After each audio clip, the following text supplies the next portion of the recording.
आखिर अन्नदाता मान क्यों नहीं रहे हैं? सरकार अड़ी है, किसान भी अड़ा है, फिर आखिर रास्ता क्या है? इसका जवाब है किसानों की वो मांगें जिससे कम में वो मानने को तैयार नहीं, और उन मांगों में अपनी ही नहीं, इस देश की भलाई की बात करते हैं। जो उनके साथ खड़े रहने का दंभ भरते हैं, ये उनकी आवाज बनने का दावा करते हैं।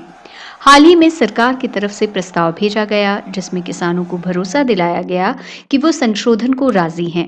इस प्रस्ताव में सरकार ने एमएसपी की मौजूदा व्यवस्था को बरकरार रखने का लिखित आश्वासन देने की बात कही, किसानों की जमीनों की कुर्की न किए जाने की बात कही, प्राइवेट मंडियों पर भी टैक्स लगाए जाने का जिक्र किया गया और किसानों को कोर्ट जाने का विकल्प देने की बात भी मान ली गई। ये लगभग वही तमाम बातें हैं जिनकी मांग इस किसान आंदोलन में सबसे मजबूती से की जा रही है।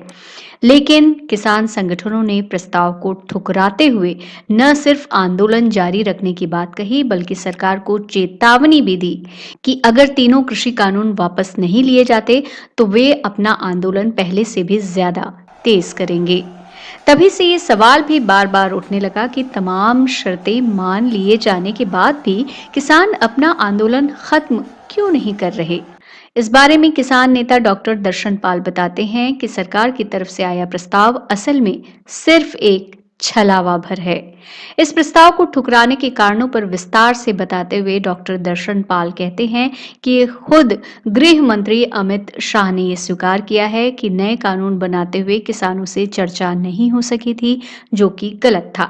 लिहाजा अगर सरकार को नए कानून बनाने ही हैं तो पहले इन कानूनों को रद्द किया जाए और फिर किसानों से चर्चा के बाद ही कोई भी कानून बनाया जाए। इसलिए हमने अपनी शर्तें साफ तौर से सरकार को लिख भेजी है। इसमें कुल 6 मांगे हैं जो हमने सरकार के सामने रखी हैं। डॉक्टर दर्शनपाल जिन 6 मांगों की बात कर रहे हैं, असल में पूरा किसान आंदोलन उन 6 मांगों को लेकर ही चलाया जा रहा है। ये मांगे किसान नेताओं ने केंद्र सरकार के तमाम मंत्रियों को पहले ही लिख भेजी है, जो इस प्रकार है। तीनों कृषि कानून रद्द किए जाएं। सभी फसलों की सरकारी खरीद और एमएसपी का मिलना किसान का कानूनी अधिकार हो। स्वामीनाथन आयोग की रिपोर्ट के अनुसार एमएसपी तय की जाए। राष्ट्रीय राजधानी क्षेत्र यानी एनसीआर और उससे लगते हुए इलाकों में एयर क्वालिटी मैनेजमेंट से जुड़ा अध्यादेश रद्द किया जाए। कृषि क्षेत्र में उपयोग होने वाले डीजल के दाम 50% कम किए जाएं।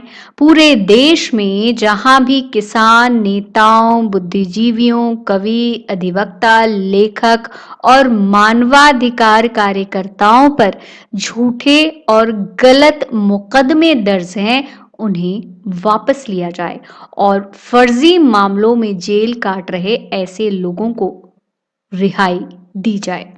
स्पष्ट है कि ये मांगे अगर अन्नदाताओं की मानी जाएंगी तो वो अपने रास्ते से डिगेंगे, वरना तय मानिए कि लड़ाई लंबी चलेगी और इसका खामियाजा पूरे देश को उठाना पड़ेगा। उनको भी जिनकी आवाज सत्ता तक पहुंचाने का काम किसान कर रहे हैं और उनको भी जो खामोशी से तमाशबीन बने हैं। सत्ता विमर्श ब्यूरो की रिपोर्ट।